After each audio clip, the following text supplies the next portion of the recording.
Hey everybody, so in today's video I'm going to show you how to lay a bead of silicone and get borderline professional looking results in a consistent size without really having to be all that careful.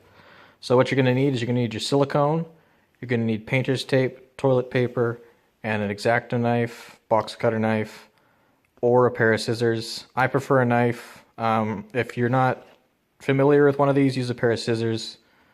Less chance of you cutting yourself. So what you want to do is you want to clean wherever you're applying your silicone first, and then once it's cleaned and it's dried, you want to lay your painter's tape just like this, according to how wide you want your bead to be, all the way along, top and bottom. Get your nice corners done. Anywhere you're going up, you want to do that too. You can see it's very crisp lines. You want nice sharp lines. That's why I like to use a knife. So do all that everywhere you want to do your bead. You'll notice I haven't done it up here on the painted surface. If you ever want to paint a surface ever again, don't put silicone on it, because you will never get paint to stick to that surface ever again unless you gouge out the drywall and then mud over it and redo it, because once the silicone's on there, it's in charge. Paint will never ever stick to it again. So I do plan on painting this in the future, so I'm not putting silicone on it. Alright, as you can see, it's all taped. So what I'm going to do now is I'm going to lay my bead of silicone, which I will do off camera, and then I'll show you what to do next. Alright, as you can see, we've got our bead of silicone here. And you can see it's not perfect. It's not pretty. So what the next step is, you want to get yourself some toilet paper. Lay it like that. And you want to take your finger, I usually use my middle finger, and just ever so slightly go like this. And when you get a bunch on there, just wipe it off on the toilet paper. Just like this. Very, very carefully.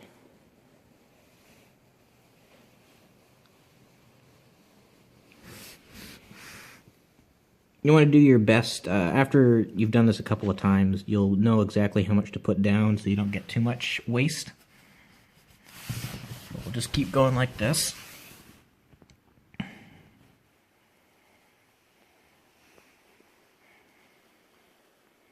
You don't want to press too hard, because if you press too hard, your finger's going to squeeze in there, and you're going to end up removing too much silicone. So if you do a really good job of this, you may not even have to wipe your finger.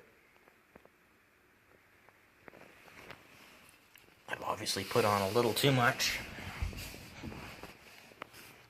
Alright. Come on, stay focused, camera. Alright, so you can see I've got my corner piece here, so I'm just going to go like this. Very gently. Try not to get any on the surface that I want to paint in the future, like up here, because I do want to paint the cabinets. And then we'll go over here, go all the way across. Now, when you join to a corner like this is where it gets a little bit finicky, because the silicone's always going to want to stick to your hand and string. Like you can see those little strings right there.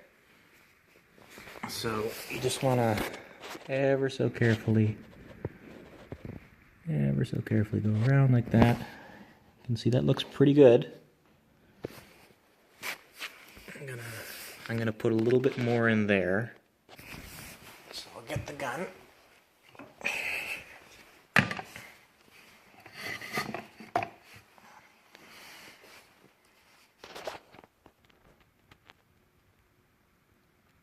Alright, so I filled that little gap. Alright, so I filled that little gap, little imperfection I had. Go up like this.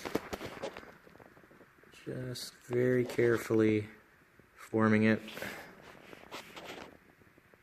Just like that. Looks pretty good even without the tape stuff. So the next thing you want to do before the silicone sets is you want to remove the tape. Now, the way you want to remove the tape is you want to start at one and you want to pull it up like this.